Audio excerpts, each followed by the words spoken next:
Now then, how would you feel if you found out that your teenage daughter had been chatting online to a man pretending to be somebody that he wasn't? How would you then feel if you discovered that she'd met him and had sex with him?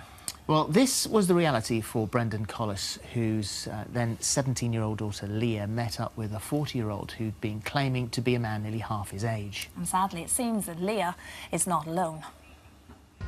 Between 2012 and 2013, there were over 23,000 recorded sexual offences against children across the UK, with approximately 50,000 paedophiles looking at images of children online. The number of children counselled by a leading charity about online sexual abuse increased by 168% last year, with 1 in 10 12 to 15s and 1 in 20 8 to 11 saying they wouldn't tell anyone if they found something nasty online.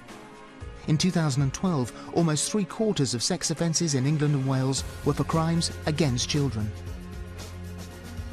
So it's pretty shocking stuff. Brendan and Leah join us now, along with online safety expert Mark Williams-Thomason. Welcome all, thank you for coming. So let's start first of all, Leah, with why you started talking to this guy called Braden.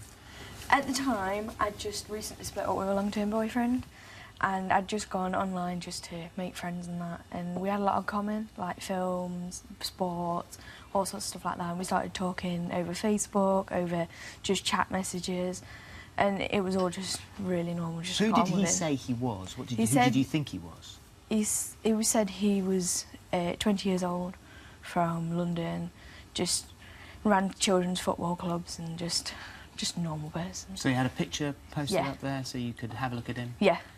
And so did the conversation get explicit? No, never, ever. And you found him quite attractive online? At the time, yeah, because I'd just split up with a boyfriend, and at that time I wasn't exactly in the right frame of mind to be judging people, really. So after about a 2-month courtship online, you decided you wanted to meet this guy. So what happened next? Initially you thought, I'm not going to go on my own. Yeah. I had a friend who was older, and I was at college when he came down, and she actually met him. And he went to her house with her 11-year-old and her and another one of my friends, and I didn't meet them till almost 4 or 5 hours later. So. And when you did meet him, what was he like?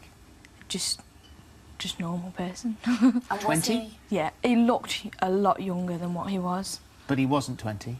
I didn't find that out until like 3 or 4 times of meeting him. And you met him 3 or 4 times? Yeah, I didn't find out. Yeah. And eventually, at what stage did it become sort of physical? It wasn't until like the very last time.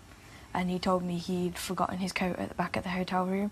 So I walked back with him to go and get it. A lot of people would say here, and I know that we're going on to some very serious issues, that you were incredibly naive. Yeah. You also, you met up with him 3 or 4 times before it ever got to this stage in the first place. You weren't underage. He wasn't actually doing anything wrong at all. This was just a bad dating experience. Yeah. I understand where people come from 100% with that, but obviously, like, it was the fact that, obviously, I was a lot younger and he deceived me more than anything, and it just made me wonder how many more other people can do that. How did you feel deceived by what he did? Because he lied to me about his age, his name, where he lived. He lied to me about everything he could possibly think about. Like, anything that you could think about, he lied to me about. And I just felt like, I felt like I was lied to constantly. And I'd met this person 3 or 4 times, and I considered him to be a really good friend. I considered him to be someone who I cared about and who I could talk to. And once you'd actually had this experience in the hotel room and you had sex, was that the end of it? Did he disappear? Yeah, pretty much. So there was no... Pretty much? Yeah. So that was the end of the chatting, and you couldn't find him anymore? My dad told me, and I rang him and I said, so how old are you really? And he kept saying, well, you know how old I am. You know how old I am. And when I turned around and said his real age, he hung up on me, and I never heard from him again. And what was his real age? 42. Okay. So you, Leah, then you explained everything to your dad, and you were understandably quite upset and angry, Brendan.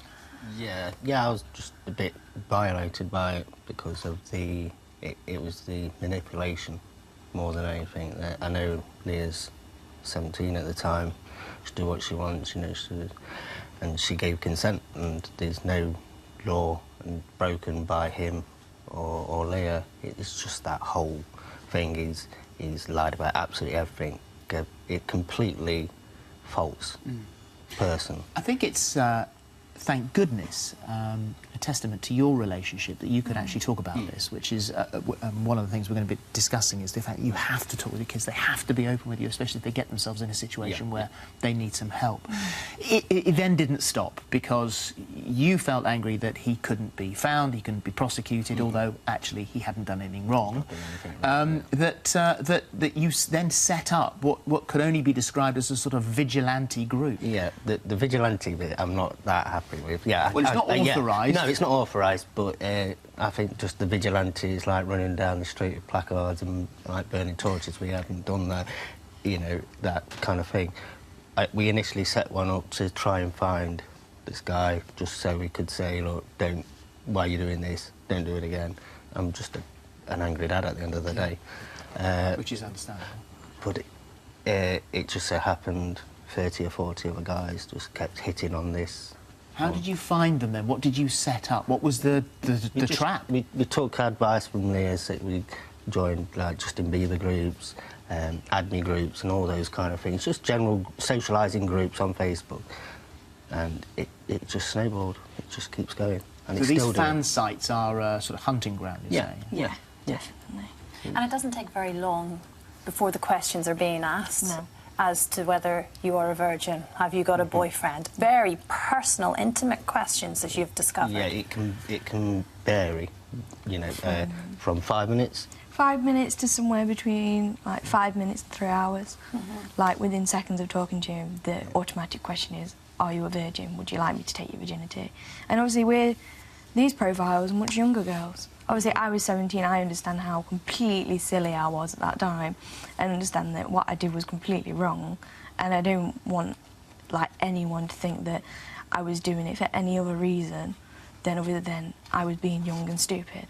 But there are other girls out there, and there are younger girls out there who would automatically take to this. You have had success. One man trapped by you was a 50-year-old school groundsman convicted in October after you gave the police your evidence. 3,500 messages sent in 1 week alone, as well as the sort of lewd photos and things. So, and we've seen there was a documentary on a little while ago. We saw that this, unfortunately, it seems to highlight to people who don't know what's going on behind the scenes that not enough is being done, and you have to set up these groups to trap these people. Yeah, it's a major problem, and I think the issue here is that whether we're for or against the actions they've taken, is they've highlighted a failing on the police system at this present moment in time. Resources are less, funding is less, and as a result of that, proactivity is less. And these people have had to set up. There are other individuals who have created, for the want of a better word, vigilantes to go after these people. What we need to do is we need to change the whole policing system. We need to change the way we proactively target online offenders. We need to create regional hubs. We need to get better work with industry. And we need to use volunteers. We need to use volunteer specials, people out there who can give their assistance, because at this present moment in time, it is failing. I met the Director General of the National Crime Agency recently and told him what I think needs to change. And he's very much aware that at this present moment in time, they are losing the battle against online paedophiles. Well, the Derbyshire Police have said that we welcome information that's passed to us that will help protect children. However, there's always a risk that any information obtained by individual vigilante groups may not be accepted by the courts. We would advise people to leave any types of investigation like this to the police so that they can be brought to justice. What can you do, just sort of briefly now, because I know we're going to do the phone in a little bit later, but what can you do to keep your children safe online? Well, I think this really highlights, not just in relation to children, but also in relation to adults, is the person you're talking to online may not be who they say they are. You know, they may pretend to be an adult or may pretend to be a teenager, but in fact they're, you know, a 60-year-old man. So we need to take greater care in terms of who we're talking to. Certainly in relation to being children, we should never meet anybody we're talking to online. We should engage with parents. It's great they've got a relationship, they can talk about it, but we have to get that very young, 6 and 7, start talking to your children, find out what they're doing online, and as parents we need to educate ourselves, because there's many parents out there who know less than their children. We're going to talk more about it a little bit later on. Thank you very much indeed for coming in and talking to us. Very brave, and stay safe. And keep talking. Very good.